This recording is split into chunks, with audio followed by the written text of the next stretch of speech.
देश लोकसभा चुनाव की ओर बढ़ रहा है और भारतीय जनता पार्टी चुनावी मोड में आ चुकी है। एक तरफ अयोध्या में राम मंदिर में रामलला को विराजमान करने की तैयारियां चल रही है, तो वहीं दूसरी तरफ बीजेपी अब मुस्लिमों को कनेक्ट करने की रणनीति पर भी काम कर रही है। बीजेपी अल्पसंख्यक मोर्चा मुस्लिम महिलाओं को लेकर शुक्रिया मोदी भाईजान अभियान शुरू करने जा रहा है, जिसके लिए पार्टी ने न दूरी है न खाई है, मोदी हमारा भाई है जैसा नारा दे दिया है। बीजेपी एक तरफ राम मंदिर में रामलला के प्राण प्रतिष्ठा के जरिए हिंदुत्व की पॉलिटिक्स को धार देने में जुटी है। 2 करोड़ से अधिक लोगों को अगले 2-3 महीनों में रामलला के दर्शन कराने की तैयारी कर रही है, तो वहीं साथ ही साथ मुस्लिम समाज के बीच भी सियासी जमीन तैयार करने की रणनीति पर काम कर रही है। बीजेपी की यह रणनीति सबका साथ, सबका विकास और सबका विश्वास नारे के इर्द गिर्द ही नजर आ रही है। लेकिन सवाल ये अभी उठ रहे हैं कि क्या बात बस इतनी सी ही है या पार्टी और पीएम मोदी भविष्य के लिए नया समीकरण गढ़ने की कोशिश में है। दरअसल प्रधानमंत्री नरेंद्र मोदी ने मध्य प्रदेश की राजधानी भोपाल में एक विशाल कार्यकर्ता सम्मेलन को संबोधित किया था। तब मध्य प्रदेश के चुनावी कार्यक्रम का ऐलान भी नहीं हुआ था।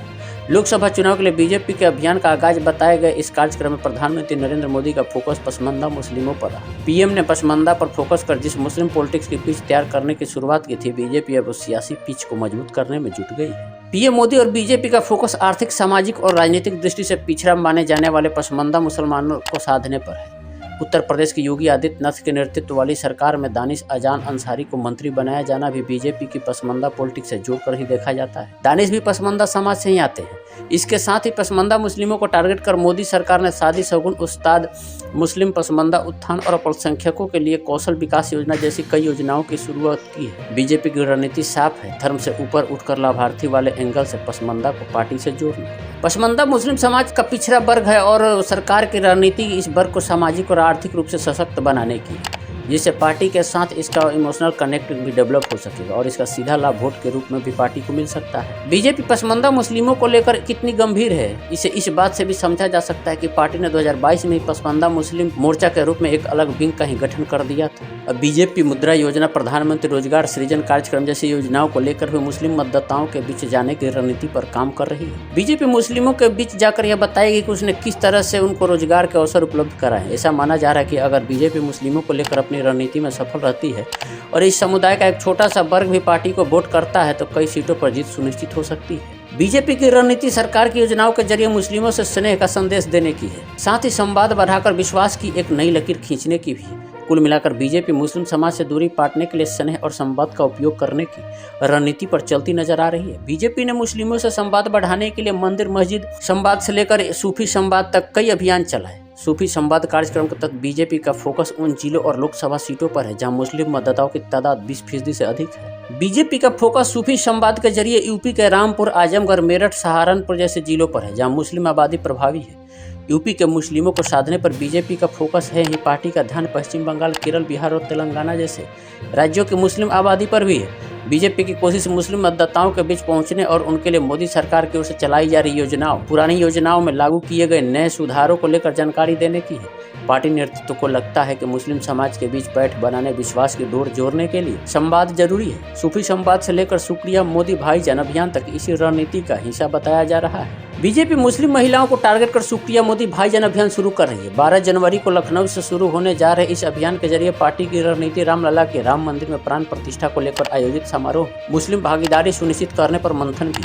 बीजेपी अल्पसंख्यक मोर्चा की ओर से मुस्लिम महिलाओं के बीच शुरू किए जा रहे इस अभियान में ना दूरी ना खाई है, मोदी हमारा भाई है नारा दिया गया है। इस अभियान के तहत बीजेपी की रणनीति हर जिले तक पहुंचने की है। इस अभियान के तहत जगह जगह जनसभाएं भी होंगी और बीजेपी के नेता और कार्यकर्ता इन जनसभाओं के जरिए मोदी सरकार के उन योजनाओं को लेकर जानकारी देंगे जिनसे मुस्लिमों को लाभ हुआ है। बीजेपी के नेता और कार्यकर्ता शुक्रिया मोदी भाईजान अभियान के जरिए मुस्लिमों के बीच इस बात को लेकर भी पार्टी का पक्ष रखेंगे कि आखिर मुस्लिम वोटर्स को क्यों कमल निशान पर वोट करना चाहिए।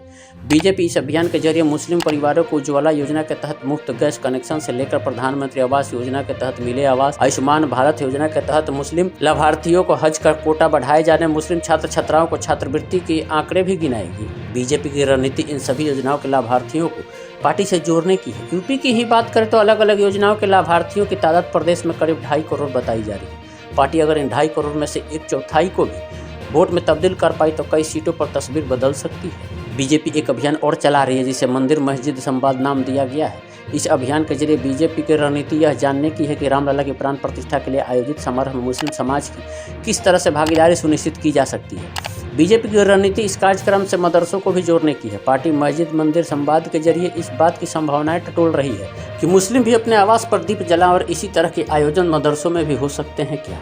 बीजेपी कई राज्यों में जाति भर के समीकरण ध्वस्त कर महिलाओं का एक अलग वोट बैंक तैयार करने में सफल रही है। पार्टी की रणनीति अब मुस्लिम महिलाओं के बीच भी अपनी सियासी जमीन लेकर तैयार करने की है।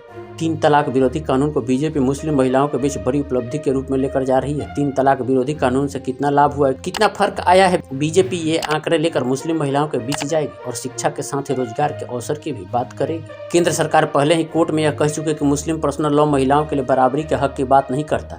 पार्टी से आधार बनाकर भी महिलाओं के बीच अपनी सियासी जमीन तैयार करने की कोशिश कर रही है। अब शुक्रिया मोदी भाईजान कार्यक्रम के लिए पार्टी की योजना यूपी के हर जिले को कवर करने और प्रत्येक जिले से 1-1 हजार मुस्लिम महिला लाभार्थी कार्यक्रम में शिरकत कर यह सुनिश्चित करने की है। बीजेपी ने मुस्लिमों के बीच सियासी आधार तैयार करने के लिए पिछले दिनों मोदी मित्र अभियान शुरू किया था। इस अभियान के तहत बीजेपी ने करीब 25,000 मोदी मित्र बनाए हैं।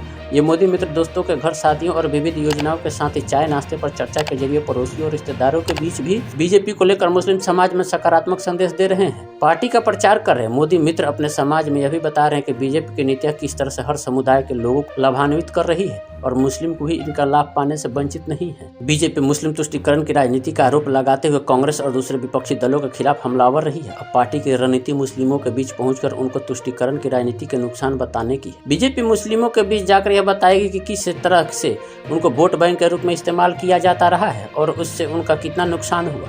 नरेंद्र मोदी के नेतृत्व में बीजेपी की सरकार बनने के बाद किस तरह से मुस्लिमों के जीवन स्तर में सुधार हुआ है। कोची के केरल तट के करीब स्थित केंद्र शासित प्रदेश लक्षद्वीप में करीब 98% आबादी मुस्लिम है। पीएम मोदी ने मुस्लिम बहुल लक्षद्वीप का दौरा किया। पीएम मोदी ने इस द्वीपीय प्रदेश को कई करोड़ रुपए की लागत से विकास योजनाओं की सौगात दी। पीएम मोदी ने लक्षद्वीप में पर्यटन को बढ़ावा देने के साथ ही मुस्लिमों की बेहतरी के लिए कई योजनाओं का शिलान्यास भी किया।